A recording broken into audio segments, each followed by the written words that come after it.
കെടാത്ത കനലുകൾ.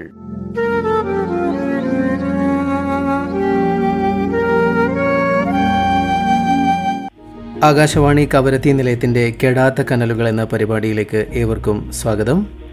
ഇന്ന് നമ്മോടൊപ്പമുള്ള അതിഥി എഴുത്തുകാരൻ, നാടക അഭിനേതാവ്, നാടൻ പാട്ട് രചയിതാവ്, ഗായകൻ, മോണോ ആക്ട് തുടങ്ങി നിരവധി നൈപുണ്യങ്ങൾ കൈമുതലായുള്ള കലാകാരൻ, അതിലുപരി ബഹുമാന്യനായ അധ്യാപകനുമായ കടമത്ത് ദ്വീപിൽ നിന്നുള്ള ശ്രീ ഷെയ്ക്കോയ സാറാണ്. അദ്ദേഹത്തെ ആദരപൂർവ്വം ഈ പരിപാടിയിലേക്ക് സ്വാഗതം ചെയ്യുന്നു. നമസ്കാരം. നമസ്കാരം. അധ്യാപനം, കല, എഴുത്ത് എന്നിവയെല്ലാം ഒരേപോലെ നെഞ്ചിലേറ്റിയ താങ്കളുടെ ബാല്യകാലത്തെക്കുറിച്ചും അതുപോലെ തന്നെ കലയോടുള്ള താങ്കളുടെ അഭിരുചി എങ്ങനെയാണ് മനസ്സിൽ വളർന്നതെന്നും അറിയാൻ ഒരുപാട് ആഗ്രഹമുണ്ട്. പറയാമോ?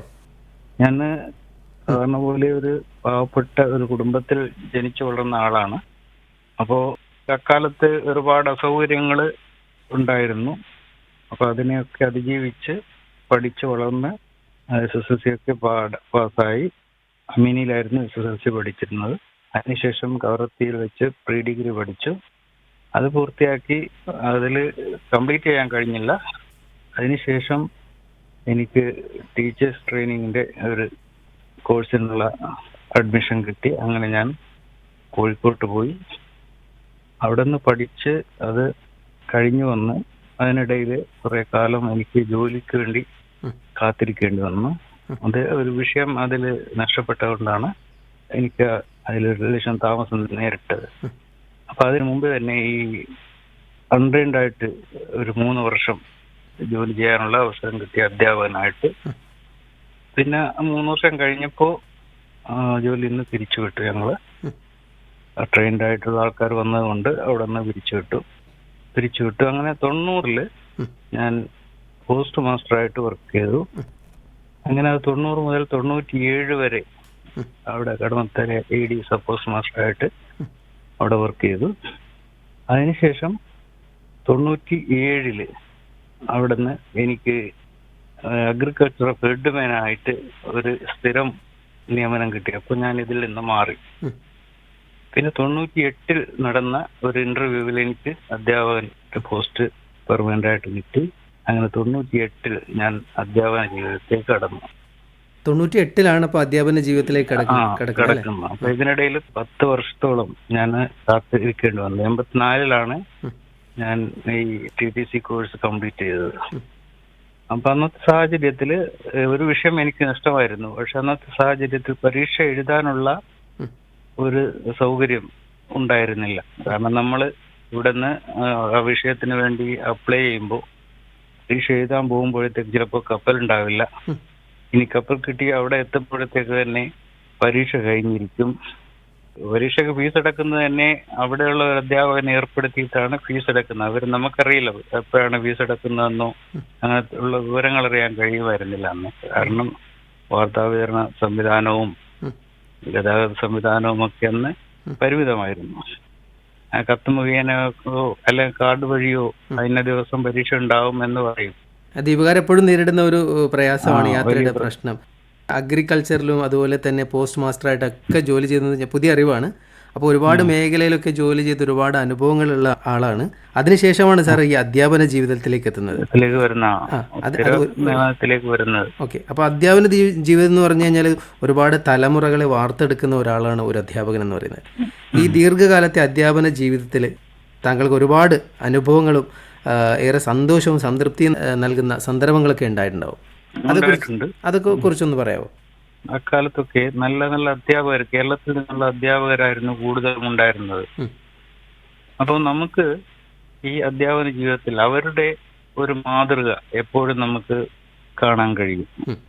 ഈ പ്രവർത്തന മേഖലയിൽ അവരുടെ ഒരു അച്ചടക്കവും അവരുടെ ഒരു കൃത്യനിഷ്ഠയും അതിനോടുള്ള ആത്മാർത്ഥതയും ആ പ്രവൃത്തിയോടുള്ള ആത്മാർത്ഥത നമുക്ക് കാണുമ്പോൾ നമുക്കൊരിക്കലും അതിൽ നിന്ന് പിന്തിരിഞ്ഞു നിൽക്കാനോ അല്ലെങ്കിൽ ഒരു മടി ഉണ്ടാവാനോ നമുക്ക് കഴിയില്ല.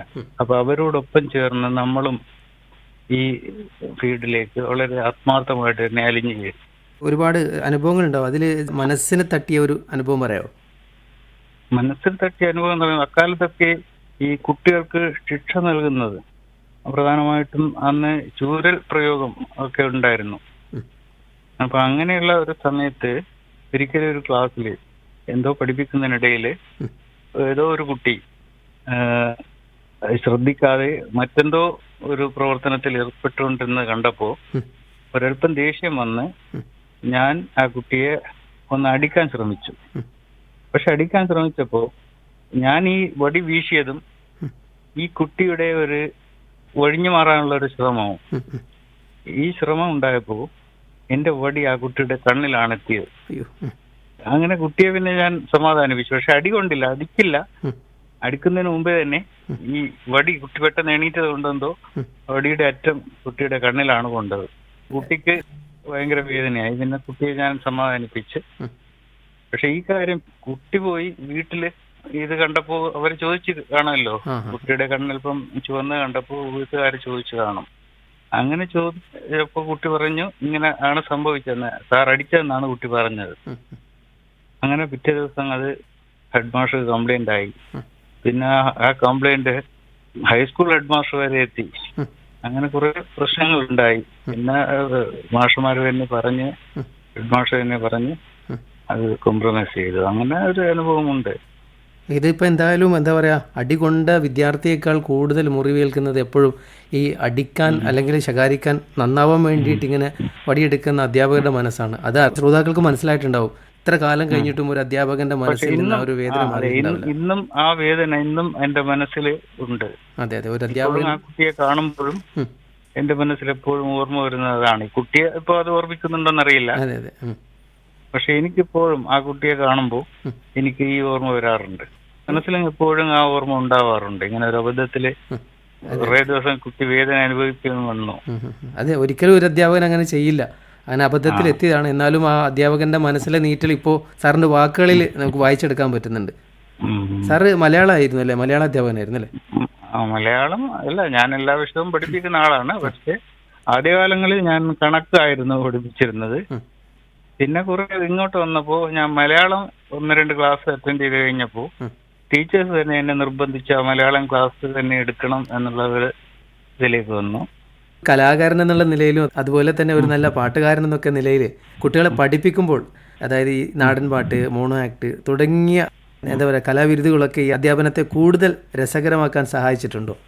ഉണ്ട്. ഞാൻ എപ്പോഴും എൻ്റെ ക്ലാസ്സിൽ എൻ്റെ തുടക്കം തന്നെ ഏതെങ്കിലും ഒരു പാട്ട് കൊണ്ടോ അല്ലെങ്കിൽ ഏതെങ്കിലും ഈ പഴയ ഈ ചൊല്ലുകളല്ലേ, ആ ചൊല്ലുകൾ കൊണ്ടോ അങ്ങനെ അത് ഒരു പാട്ട് രൂപത്തിലാക്കിയോ അങ്ങനെയൊക്കെ ആയിരുന്നു ക്ലാസ് തുടങ്ങിയിരുന്നത്. ആദ്യം ഒരു 5 മിനിറ്റ് സമയം അങ്ങനെയുള്ള എന്തെങ്കിലും ഒരു ആക്ടിവിറ്റീസ് കുട്ടികൾക്ക് കൊടുത്തതിന് ശേഷം, കുട്ടികളെ ഒരു മനസ്സിനെ സന്തോഷിപ്പിച്ചതിന് ശേഷമാണ് ക്ലാസ്സുകൾ ഞാൻ ആരംഭിക്കുക. ക്ലാസ്സിലേക്ക് അപ്പോൾ കുട്ടികളെ ഇങ്ങനെ നയിച്ചു കൊണ്ടുവരാം, അവരെ ശ്രദ്ധ തിരിക്കുന്ന തരത്തിൽ എന്തെങ്കിലും ഒരു ഓർമ്മകൾ, എന്തെങ്കിലും ഒരു പാട്ടിനെ കുറിച്ചോ എന്തെങ്കിലും ആ ഒരു ശ്രദ്ധ തിരിക്കുന്നതിൻ്റെ ഭാഗമായിട്ട് ചെയ്ത് എന്തെങ്കിലും ഒരു ആക്ടിവിറ്റി ഒന്ന് പറയാൻ പറ്റുമോ?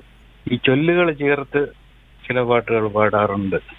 ചെറുതായിട്ട് പാടാം. ഈ ചൊല്ലുകളെ കുറിച്ചുള്ള പാട്ട്.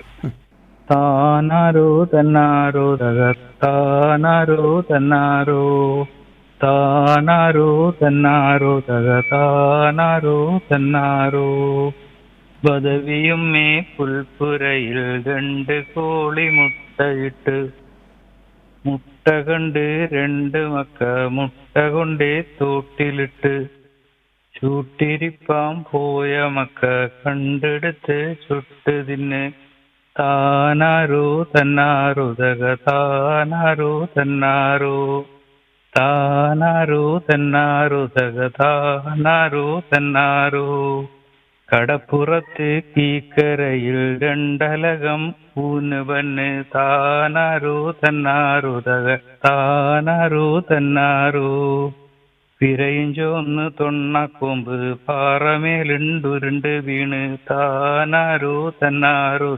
താനാരോ തന്നാരോ കണ്ണ് തണ്ണി ഇറ്റി ഇറ്റി മണ്ണ് മാന്തി കുളിയെ കിഞ്ഞ് താനാരോ തന്നാരോ താനാരോ തന്നാരോ ഒലേ കീള് കുഞ്ഞൊരു കുഞ്ഞനെ കാക്കച്ചിറാഞ്ചി കൊണ്ടുപോയി താനാരോ തന്നാരോ താനാരോ തന്നാരോ കുഞ്ഞിയപ്പൻ കുറുകുറുത്ത് മക്കയെല്ലാം ചിരട്ട കുട്ടി താനാരോ തന്നാരോ തകതാനാരോ തന്നാരോ വീലും വിട്ട് മളയും പെയ്ത് കുരുടി മക്കളെ കാതും കുത്തി താനാരോ തന്നാരോ തകതാനാരോ തന്നാരോ കോൽവായം ബസ്കി കൂളൽ വായം ബസ്കി കരണ്ടേം കണ്ടത്ത് തൂറുണ്ട വസ്കി താനാരോ തന്നാരോ തകതാനാരോ തന്നാരോ പൂക്കിനുട്ടി വാൽ കുലുക്കി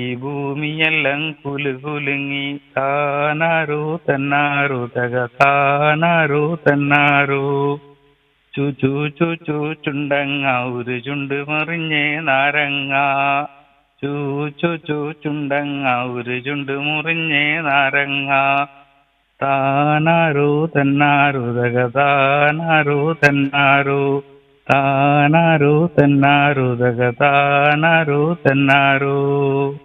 ഇങ്ങനത്തെ പാട്ടുകളാണ് മക്കൾക്ക് 1-2 അടി പാടിച്ച് അവളും പാടുന്നത്. താനാരോ തന്നാരോ അവർ ഏറ്റുചൊല്ലും. അങ്ങനെ ആണ് ക്ലാസ് തുടങ്ങുക. അപ്പൊ മക്കൾക്ക് ഇറങ്ങുണ്ടാകുന്നത്. അതുപോലെ തന്നെ നമ്മുടെ ദ്വീപുകളുടെ ഈ ഒരു സംസ്കാരവും നാടൻ പാട്ടുകളും തമ്മിൽ വലിയൊരു ബന്ധമുണ്ട്. അതുപോലെ തന്നെ താങ്കളുടെ രചനകളും താങ്കളുടെ എഴുത്തുകളും രചനകളും എല്ലാം ഇങ്ങനൊരു ബന്ധമുണ്ട്. ഇതിനൊരു പ്രചോദനമായത് എന്താണ്? അത് പ്രചോദനമാകാൻ കാരണം നമ്മൾ ചെറുപ്പത്തിൽ തന്നെ വായന പ്രീ ഡിഗ്രി ഒക്കെ കഴിഞ്ഞതിന് ശേഷം ഈ വായന ഉണ്ടായിരുന്നു. കയ്യിൽ കിട്ടുന്ന ഏത് പുസ്തകവും പത്രമായാലും പഴയ പത്രങ്ങളായിരിക്കും കിട്ടുക. ഇപ്പൊ പുസ്തകങ്ങളായാലും പത്രങ്ങളായാലും ഒക്കെ വായന എപ്പോഴും എന്തെങ്കിലും വായിക്കാൻ ആഗ്രഹമായിരുന്നു. അതുപോലെ ലൈബ്രറിയിൽ പോയി പല പുസ്തകങ്ങളും എടുത്ത് കൊണ്ടുവന്ന് വായിക്കും. പിന്നെ അതുപോലെ റേഡിയോ, അക്കാലത്ത് റേഡിയോ വളരെ പ്രചാരത്തിലുണ്ടായിരുന്നു. അപ്പോൾ റേഡിയോ പ്രഭാഷണങ്ങൾ, സംഭാഷണങ്ങൾ ഇതൊക്കെ കേൾക്കും. പിന്നെ അതുപോലെ പാട്ടുകൾ കേൾക്കും. അപ്പൊ ഇങ്ങനെ അതിൽ നിന്നൊക്കെ ഒരുപാട് വിവരങ്ങൾ നമുക്ക് ലഭിക്കും. അപ്പൊ അങ്ങനെയാണ് എഴുതാനുള്ള ഒരു പ്രചോദനത്തിലേക്ക് വന്നത്. ഇപ്പോൾ കൂടുതലും ഞാൻ ഉൾപ്പെടെയുള്ള ആൾക്കാരെല്ലാവരും നമ്മൾ മലയാളം പത്രങ്ങളും മലയാള സാഹിത്യ രചനകളും ഒക്കെയാണ് കൂടുതലും വായിക്കുന്നത്. കേൾക്കുന്ന മീഡിയാസും എല്ലാം മലയാളത്തിൽ തന്നെയാണ്.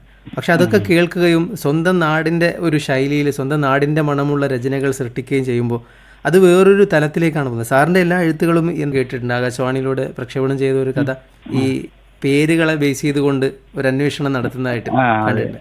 അപ്പോൾ നാടുമായിട്ട് ബന്ധപ്പെട്ട നമ്മുടെ സംസ്കാരമായിട്ട് ബന്ധപ്പെട്ട തരത്തിലേക്ക് ഇങ്ങനെ ഒരു പ്രചോദനമായത് എങ്ങനെയാണ്? അതെ, നാടിന്റെ കാര്യങ്ങൾ നമ്മൾ അന്വേഷിക്കുകയും, അതായത് നാടിനെ കുറിച്ച് ഓരോ പ്രദേശങ്ങൾ, ഇപ്പൊ നമ്മുടെ നാടൻ ഭാഷയിൽ പല സ്ഥലങ്ങൾക്ക് പല പേരുകളുണ്ട്. പിന്നെ അതുപോലെ ചില വാക്കുകൾ നമ്മൾ പറയുന്നുണ്ട്. അപ്പൊ ഇങ്ങനെയുള്ള വാക്കുകളുടെ ഒക്കെ ആശയം, അതുപോലെ ഈ സ്ഥലങ്ങളുടെ ഒക്കെ അതിന് പിന്നിലുള്ള എന്തെങ്കിലും കാര്യങ്ങളുണ്ടോ എന്നുള്ളത് അന്വേഷിക്കും. ഇങ്ങനെയുള്ള അന്വേഷണങ്ങൾ വെച്ച് നമ്മൾ നാടൻ ഭാഷയിൽ നമുക്ക് ഈ വാക്കുകൾ മലയാളത്തിൽ അറിയാമല്ലോ, അതിനെ നാടൻ ഭാഷയിലേക്കാക്കി നമ്മൾ എഴുതും. അങ്ങനെയാണ് സാധാരണ എഴുതാറുള്ളത്.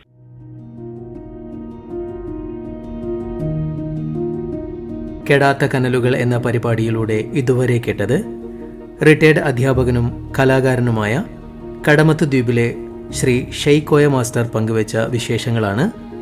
ഈ പരിപാടിയുടെ തുടർന്നുള്ള ഭാഗം അടുത്ത ബുധനാഴ്ച ഇതേ സമയം കേൾക്കാം. ഈ പരിപാടി നിങ്ങൾക്ക് വേണ്ടി തയ്യാറാക്കിയത് മുഹമ്മദ് നിഷാം പുതിയപള്ളി. നന്ദി, നമസ്കാരം.